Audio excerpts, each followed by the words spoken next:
ওম শান্তি শান্তি শান্তি।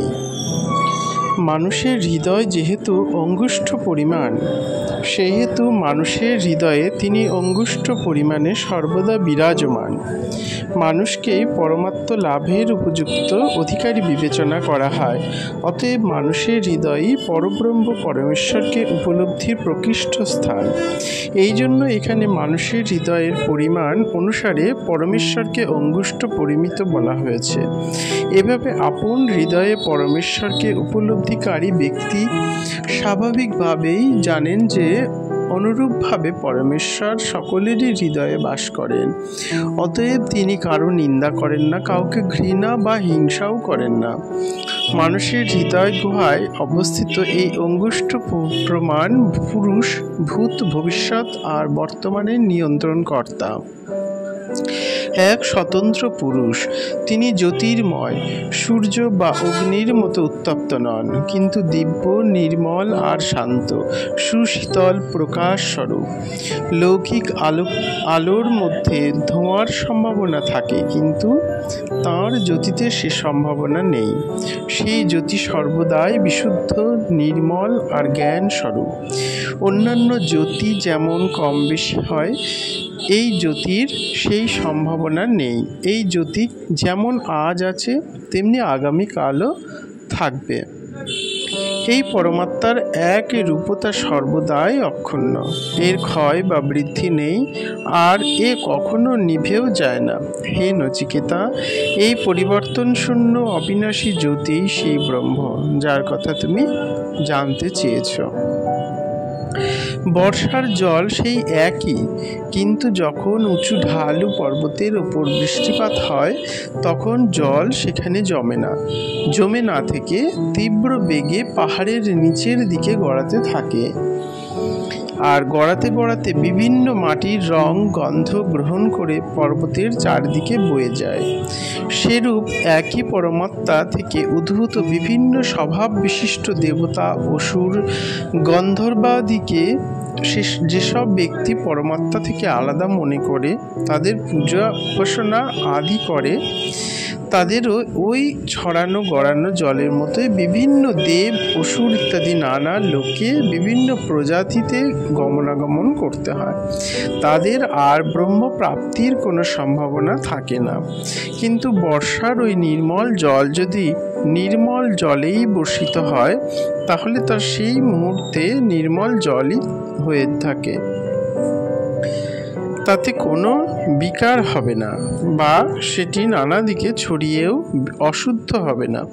সেই রকম হে নচিকেতা, যিনি এই তত্ত্ব সঠিকভাবে জেনে গিয়েছেন যে যা কিছু দেখা যায়, বোঝা যায়, আস্বাদন করা যায়, অর্থাৎ জগতে যা কিছু আছে সবই পরব্রহ্ম পুরুষোত্তম, তাহলে সেই সংসারে অনাসক্ত ব্যক্তির আত্মা পরব্রহ্মে লীন হয়ে তার সঙ্গে একাত্ম ভাব প্রাপ্ত হয়। মানবদেহ যেন 11টি দরজা বিশিষ্ট একটি পুর বা নগর। 2টি চোখ, 2টি কান, 2টি নাকের ছিদ্র, একটি মুখ, ব্রহ্মরন্ধ্র, নাভি, গুহ্যদ্বার আর লিঙ্গ।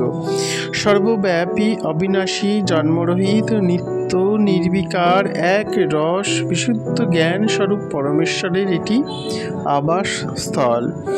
তিনি সর্বত্র সমভাবে পরিপূর্ণ থাকা সত্ত্বেও তার নিজস্ব আবাসস্থল মানব দেহের হৃদয় দুর্গে রাজার মতো বিশেষ রূপে বিরাজমান থাকেন। এই রহস্যের সন্ধান জেনে এই মনুষ্য শরীর বর্তমান থাকতে, অর্থাৎ এই জীবনকালেই যে ব্যক্তি সাধন ভজনে রত হয়ে দেহপুরের অধিপতি পরমেশ্বরকে নিরন্তর চিন্তা এবং ধ্যান করেন, সেই মহাত্মা কোনোদিন শোকে অভিভূত হন না।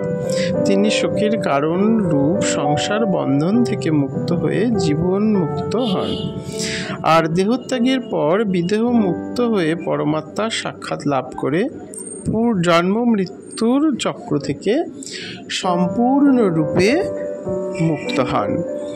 এই যে সর্বব্যাপী পরমেশ্বর, ইনি সেই ব্রহ্ম যার কথা তুমি জিজ্ঞাসা করেছ।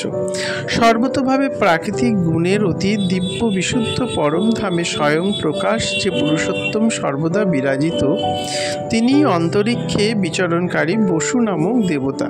তিনি গৃহস্থের উঠানে উপস্থিত অতিথি যজ্ঞকুণ্ডে অগ্নি তথা যজ্ঞে আহুতি দানকারী হোতা। তিনি জগতে মানুষ রূপে তথা মানুষের উপাস্য দেবতা রূপে এবং মানুষের পিতৃ পিতামহ রূপে বিরাজিত।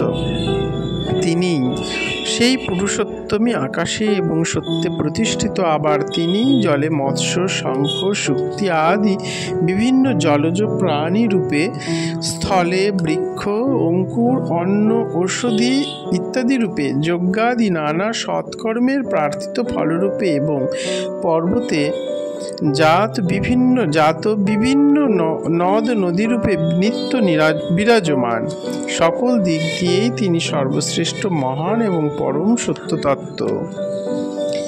শরীরের ভিতরে সর্বদা প্রাণ, অপান আদি পঞ্চবায়ুর ক্রিয়া চলছে। এই জড়দেহের মধ্যে যে ক্রিয়াশীলতা, তা ওই পরমাত্মার শক্তি এবং প্রেরণা সম্পাদিত হচ্ছে। তিনি মানুষের হৃদয়ে অধিপতি রূপে স্থিত হয়ে প্রাণ বায়ুকে ঊর্ধ্বগামী এবং অপান বায়ুকে নিম্নগামী করছেন। এইভাবে শরীরের মধ্যে যত রকমের ক্রিয়াশীলতা সবই তিনি যথাযথভাবে সম্পাদন করছেন। হৃদয়ের মধ্যে বিরাজমান সেই অঙ্গুষ্ঠ প্রমাণ পরমাত্মাকে সকল দেবতা উপাসনা করেন।